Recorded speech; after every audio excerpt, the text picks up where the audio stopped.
Hello, on se retrouve aujourd'hui pour la traditionnelle vidéo foire aux questions.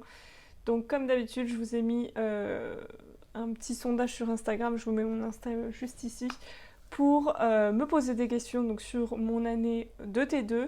Je vous mets dans le petit i également ma foire aux questions sur mon année de PES et mon année de T1. Donc on va commencer tout de suite. Comment as-tu amené la langue des signes française à tes élèves? Organises-tu des cours de langue des signes française avec eux? Je parlais de tout ce qui est handicap en EMC et sont venus les handicaps dits invisibles. Et là, donc, on a parlé du fait d'être sourd, etc. Et comme j'étais déjà un petit peu en formation en langue des signes et que ça avait l'air de les intéresser et qu'ils ont accroché, on a lancé le truc comme ça. Donc pour des cours, oui et non, c'est-à-dire que j'ai pris un petit peu de temps chaque jour pour leur apprendre 2-3 signes au sein de la classe, des signes qui sont très pratiques, toilette, on se range, silence, qu'est-ce qu'ils me font d'autre, aller boire, etc., manger, avec des chansons signées, donc je vous invite à voir sur Instagram à quoi ça ressemble. Donc voilà, c'est plutôt sous la forme de chansons, moins sous la forme de cours, même si de temps en temps, on apprenait quelques mots de vocabulaire et qu'ils aimaient bien ça. Contente de voir que j'ai des collègues encore passionnés et investis dans le métier. Sinon, merci pour tout, pour la personne que tu es et la belle énergie que tu dégages. Merci beaucoup. Les méthodes manuelles que tu conseillerais, c'est le plus difficile à choisir, je trouve, quand on est dans les premières années et qu'on change de niveau. Je vous ai fait toute une vidéo du coup complète que je vous mets dans le petit sur mes méthodes. Je t'ai manqué? Oui, tu m'as beaucoup manqué. Et Lady Net aussi. Comptes-tu rester dans cette école? Oui, je reste dans cette école, d'autant plus que mon collègue de l'année dernière revient, donc évidemment je reste dans cette école, même si c'est difficile, même si je pense que je pourrais être plus tranquille ailleurs. J'aime beaucoup mes élèves, j'aime beaucoup l'investissement que j'ai dans cette école, la liberté que je peux avoir, et surtout j'ai un projet pédagogique avec la mairie de classe flexible, donc voilà, je vais pas m'en priver. Tu parvenu à détacher vie pro, école et vie perso? Oui et non.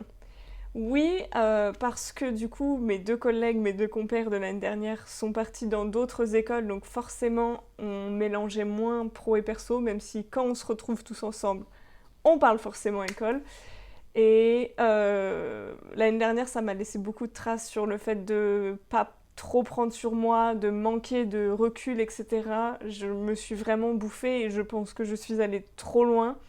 Donc cette année, j'en fais beaucoup moins et je n'ai pas les mêmes liens cette année avec mes collègues que j'ai pu avoir l'année dernière. Donc je pense que ça m'a aidé aussi un peu à prendre un peu de distance avec l'école. Donc je dirais oui par rapport à l'année dernière, mais je pense que c'est pas encore ça. Comptes-tu enseigner toute ta vie? Alors, depuis le début, je dis que non. Je ne pense pas, très sincèrement, je ne pense pas, même si c'est un métier que j'adore et un métier qui me passionne, je ne pense pas pouvoir faire ça toute ma vie. Ça me pèse beaucoup, en fait, le fait d'être vraiment maltraitante avec les enfants. Alors, ne me regardez pas avec des gros yeux comme ça, je sais qu'on peut changer à sa petite échelle quand même pas mal de choses, mais disons que je suis coincée entre me dire je change à ma manière et je suis quand même dans un système, j'accepte plus ou moins le système puisque je travaille pour l'éducation nationale. Pour l'instant, je suis dans un entre-deux, la balance est plus du côté oui, de continuer parce que j'aime ça et que je suis épanouie, mais je pense que sincèrement, au vu des conditions qui se dégradent de plus en plus, et ce n'est que ma 3e année, je ne pense pas faire ça toute ma vie, d'autant plus que je ne sais pas si j'aurai toute la patience et le temps nécessaire pour continuer correctement mon travail tout le restant de ma vie.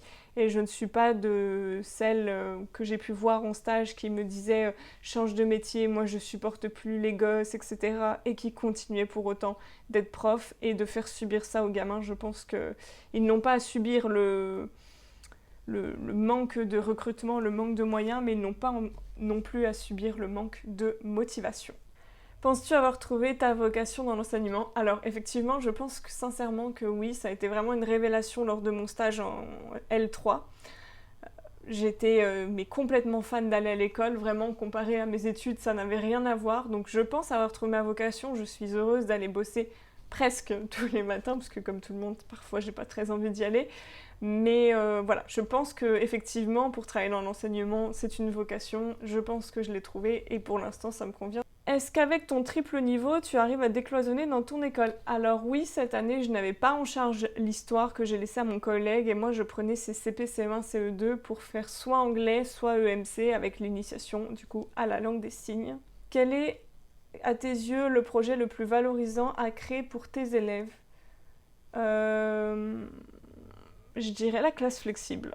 Parce que la classe flexible, c'est pas juste mettre 3 ballons et faire une demande à la mairie, mettre 2 tables à roulettes et voilà. Je pense que sincèrement, ça leur est vraiment utile et qu'on s'y retrouve tous dans ce fonctionnement. Donc je dirais la classe flexible. Si tu pouvais choisir un niveau ou double ou multiniveau pour le reste de ta carrière. Alors, j'avouerai que j'aime beaucoup mes niveaux, donc CE2, CM1, CM2, mais si je pouvais me débarrasser de mes CM2, ce serait avec grand plaisir. Bien que c'est pas le programme qui me dérange, puisque globalement ça reste presque le même programme que les CM1, mais tous les papiers administratifs, tout le truc, le package pour le collège, ça m'insupporte au plus haut point, les dossiers SECPA et compagnie, voilà. J'avouerais que si je pouvais rester sur un CE2, CM1, ça m'arrangerait beaucoup, même si l'année prochaine, du coup, j'aurai un CM1, CM2, je perds mon CE2. Peut-être que pour un an, mais au moins je le perds. Mais voilà, si je devais choisir un niveau, ce serait CE2, CM1, et j'aurais peur de m'ennuyer en niveau unique, je dois bien avouer. Songes-tu à changer d'école, de niveau? Donc non, pas changer d'école, et du coup encore moins changer de niveau. Je suis très bien avec mes grands, voilà, j'aime beaucoup ça. Là en plus dans mon école, sinon c'est de la maternelle, mais de la toute petite section à la grande section, et voilà. Et sinon c'est CP, CE1, CE2, et j'ai peur de ne pas m'épanouir au CP. Comment as-tu vécu ton année avec l'expérience accumulée? Eh bien, beaucoup mieux. Je me suis sentie beaucoup mieux, beaucoup moins coulée sous les préparations.